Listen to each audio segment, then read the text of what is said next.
Opa, bom dia, boa tarde, boa noite. Eu sou o Delphos e estou muito feliz que você tenha se juntado a mim nesse propósito. E hoje nós vamos ler de Números capítulo 17 ao capítulo 20. A vara de Arão floresce. O Senhor disse a Moisés: Peça aos israelitas que tragam 12 varas, uma de cada líder das tribos. Escreva o nome de cada líder em sua vara. Na vara de Levi, escreva o nome de Arão, pois é preciso que haja uma vara para cada chefe das tribos. Deposite-as na tenda do encontro, em frente da arca das tábuas da aliança, onde eu me encontro com vocês.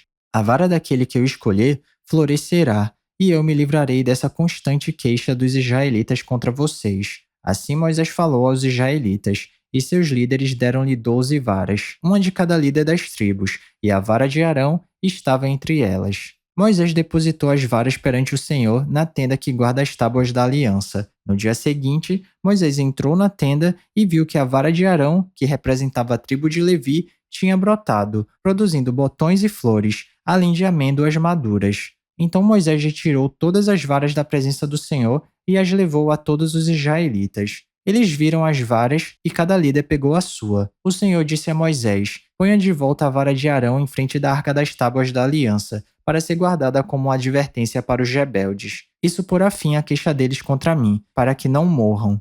Moisés fez conforme o Senhor lhe havia ordenado. Os israelitas disseram a Moisés: Nós morreremos, estamos perdidos, estamos todos perdidos. Todo aquele que se aproximar do santuário do Senhor morrerá. Será que todos nós vamos morrer? Capítulo 18. Os deveres dos sacerdotes e dos levitas.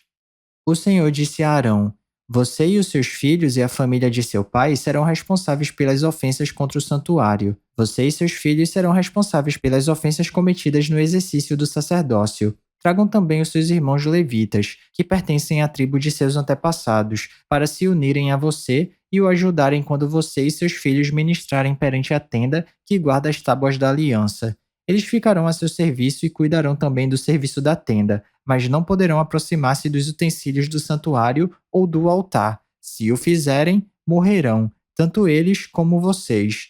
Eles se unirão a vocês e terão a responsabilidade de cuidar da tenda do encontro, realizando todos os trabalhos necessários. Ninguém mais poderá aproximar-se de vocês. Vocês terão a responsabilidade de cuidar do santuário e do altar, para que não torne a cair a ira divina sobre os israelitas. Eu mesmo escolhi os seus irmãos, os levitas, dentre os israelitas como um presente para vocês, dedicados ao Senhor para fazerem o trabalho da tenda do encontro. Mas somente você e seus filhos poderão servir como sacerdotes em tudo que se refere ao altar e ao que se encontra além do véu. Dou a vocês o serviço do sacerdócio como um presente. Qualquer pessoa não autorizada que se aproximar do santuário terá que ser executada. As ofertas destinadas aos sacerdotes e aos levitas. Então o Senhor disse a Arão: Eu mesmo tornei responsável pelas contribuições trazidas a mim. Todas as ofertas sagradas que os israelitas me derem, eu as dou como porção a você e a seus filhos. Das ofertas santíssimas, vocês terão a parte que é poupada do fogo. Dentre todas as dádivas que me trouxerem como ofertas santíssimas, seja oferta de cereal, seja pelo pecado, seja de reparação, tal parte pertence a você e a seus filhos. Comam-na como algo santíssimo. Todos os do sexo masculino a comerão. Considerem-na santa. Também dou a você e a seus filhos e filhas por decreto perpétuo as contribuições que cabe a vocês de todas as ofertas dos israelitas e que devem ser ritualmente movidas. Todos os da sua família que estiverem cerimonialmente puros poderão comê-las. Dou a você o melhor azeite e o melhor vinho novo e o melhor trigo que eles apresentarem ao Senhor como primeiros frutos da colheita. Todos os primeiros frutos da terra que trouxerem ao Senhor serão seus. Todos os da sua família que estiverem cerimonialmente puros poderão comê-los. Tudo que em Israel for consagrado a Deus pertencerá a você. O primeiro nascido de todo o ventre, oferecido ao Senhor, seja homem, seja animal, será seu.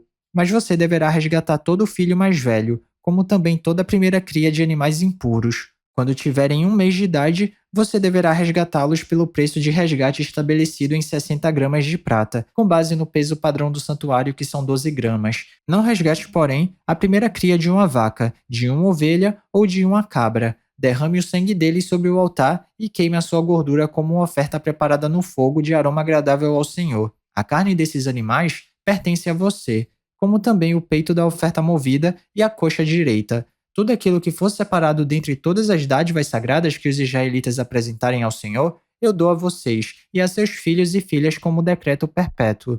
É uma aliança de sal perpétua perante o Senhor, para você e para os seus descendentes. Disse ainda o Senhor a Arão: Você não terá herança na terra deles, nem terá porção entre eles. Eu sou a sua porção e a sua herança entre os israelitas. Dou aos levitas todos os dízimos em Israel como retribuição pelo trabalho que fazem ao servirem na tenda do encontro. De agora em diante, os israelitas não poderão aproximar-se da tenda do encontro. Caso contrário, sofrerão as consequências do seu pecado e morrerão. É dever dos levitas fazer o trabalho na tenda do encontro e assumir a responsabilidade pelas ofensas contra ela. Este é um decreto perpétuo pelas suas gerações. Eles não receberão herança alguma entre os israelitas. Em vez disso, dou como herança aos levitas os dízimos que os israelitas apresentarem como contribuição ao Senhor. É por isso que eu disse que eles não teriam herança alguma entre os israelitas. O Senhor disse depois a Moisés: Diga o seguinte aos levitas: Quando receberem dos israelitas o dízimo que dou a vocês como herança, vocês deverão apresentar 1/10 daquele dízimo como contribuição pertencente ao Senhor. Essa contribuição será considerada equivalente à do trigo tirado da eira e do vinho do tanque de prensar uvas.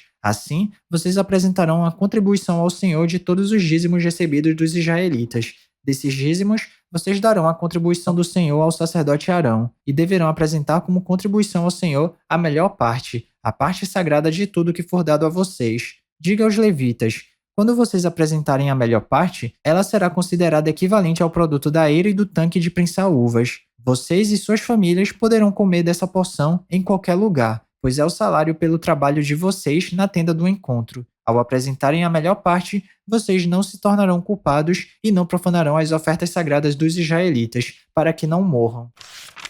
Capítulo 19. A água da purificação. Disse também o Senhor a Moisés e a Arão: Esta é uma exigência da lei que o Senhor ordenou. Mande os israelitas trazerem uma novilha vermelha, sem defeito e sem mancha, sobre a qual nunca tenha sido colocada uma canga. Vocês a darão ao sacerdote Eleazar. Ela será levada para fora do acampamento e sacrificada na presença dele. Então o sacerdote Eleazar pegará um pouco do sangue com o dedo e o aspergirá 7 vezes na direção da entrada da tenda do encontro. Na presença dele, a novilha será queimada, o couro, a carne, o sangue e o excremento.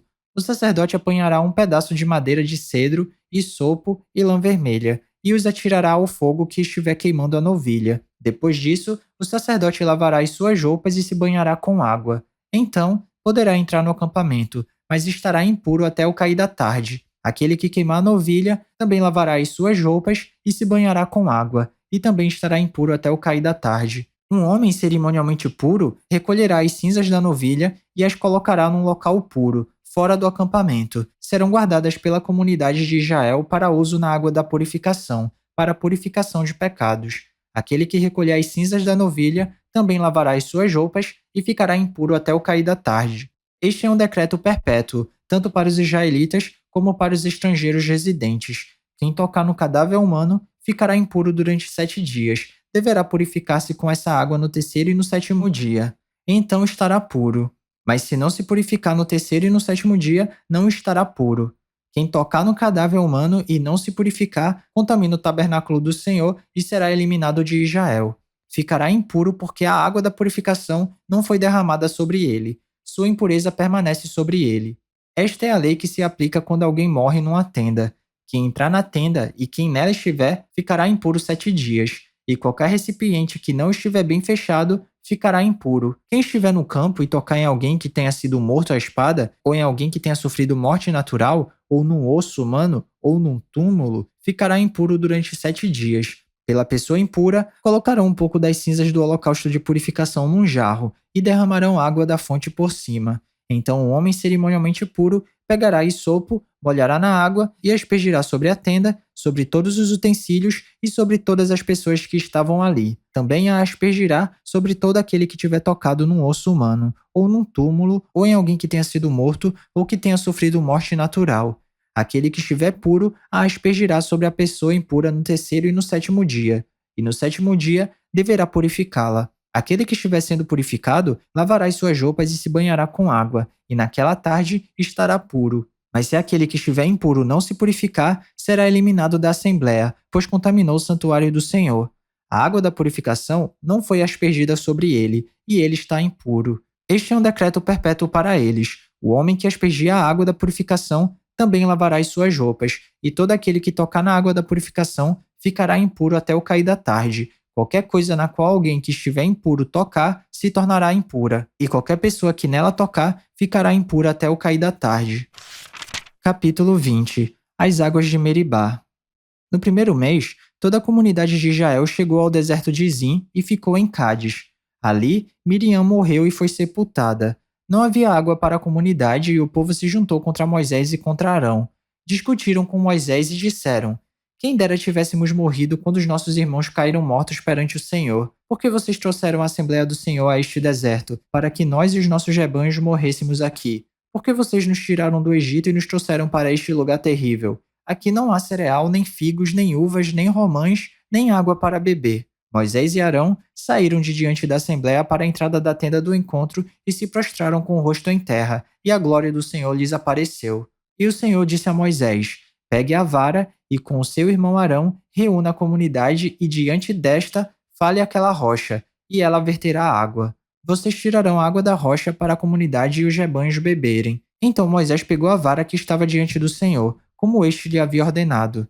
Moisés e Arão reuniram a assembleia em frente da rocha e Moisés disse: Escutem, rebeldes, será que teremos que tirar a água desta rocha para dar a vocês? Então Moisés ergueu o braço e bateu na rocha 2 vezes com a vara. Jorrou água, e a comunidade e os rebanhos beberam. O Senhor, porém, disse a Moisés e a Arão: Como vocês não confiaram em mim para honrar minha santidade à vista dos israelitas? Vocês não conduzirão esta comunidade para a terra que dou a vocês. Essas foram as águas de Meribá, onde os israelitas discutiram com o Senhor e onde ele manifestou sua santidade entre eles. Edom nega a passagem a Israel. De Cádiz, Moisés enviou mensageiros ao rei de Edom dizendo: Assim diz o teu irmão Israel: Tu sabes de todas as dificuldades que vieram sobre nós. Os nossos antepassados desceram para o Egito e ali vivemos durante muitos anos. Os egípcios, porém, nos maltrataram como também a eles. Mas quando clamamos ao Senhor, ele ouviu o nosso clamor, enviou um anjo e nos tirou do Egito.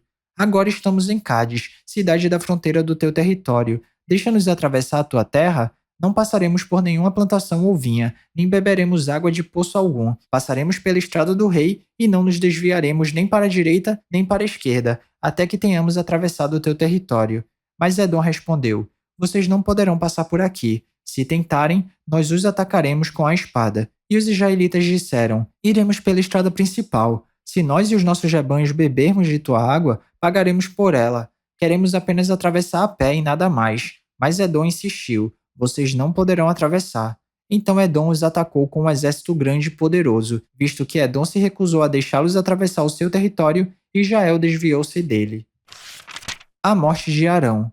Toda a comunidade israelita partiu de Cádiz e chegou ao Monte Hor. Naquele monte, perto da fronteira de Edom, o Senhor disse a Moisés e a Arão: Arão será reunido aos seus antepassados. Não estará na terra que dou aos israelitas, porque vocês dois se rebelaram contra a minha ordem junto às águas de Meribá. Leve Arão e seu filho Eleazar para o alto do Monte Hor. Tire as vestes de Arão e coloque-as em seu filho Eleazar, pois Arão será reunido aos seus antepassados. Ele morrerá ali. Moisés fez conforme o Senhor ordenou. Subiram o Monte Hor à vista de toda a comunidade. Moisés tirou as vestes de Arão e as colocou em seu filho Eleazar.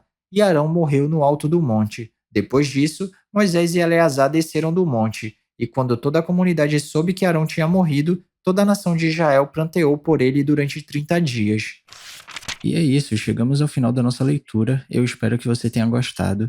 Se alguma coisa soar estranha ou diferente, eu te encorajo a dar uma pesquisada a respeito disso, porque apesar da Bíblia ser um livro muito atual, ela foi escrita numa época e numa cultura diferente da nossa. Então vale a pena dar uma pesquisada para entender melhor os contextos históricos e culturais. Ah, e esse vídeo aqui não é para substituir o devocional não, tá? É só um plus, é só um bônus, é só um incentivo. Continue tendo seu tempo especial com Deus e se alguma palavra tocar seu coração e se você quiser compartilhar comigo aqui nos comentários, fica à vontade que eu vou ficar muito feliz de ler. Não se esquece de ativar as notificações do canal para não perder nenhum vídeo e tamo junto. Cheirinho no coçarão, que Papai do Céu abençoe e até amanhã.